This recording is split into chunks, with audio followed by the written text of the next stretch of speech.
এই বিশ্বকাপটা কেমন একটা অদ্ভুত, আমি দেখে অবাক। ছোটবেলা থেকে এই বিশ্বকাপ খেলা দেখে আসতেছি, কিন্তু এই বিশ্বকাপটা জানি আমার কাছে কেমন একটা অদ্ভুত লাগতেছে।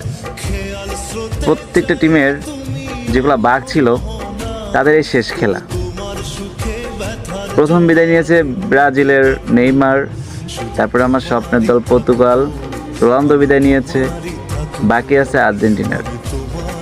তবে আর্জেন্টিনার জন্য দোয়া করি, আমি আর্জেন্টিনার করি না, তারপরে তার জন্য দোয়া করি যেন বিশ্বকাপ পর্যন্ত যাইতে পারে, সবার মনে একটু খুশি থাকে। আমি আর্জেন্টিনা করি না, আমি করি পর্তুগাল।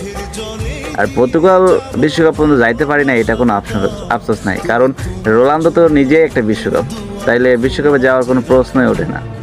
আমি তোমারই থাকবো, আমি তোমারই থাকবো, শুধু তোমারই থাকবো, আমি তোমারই থাকবো।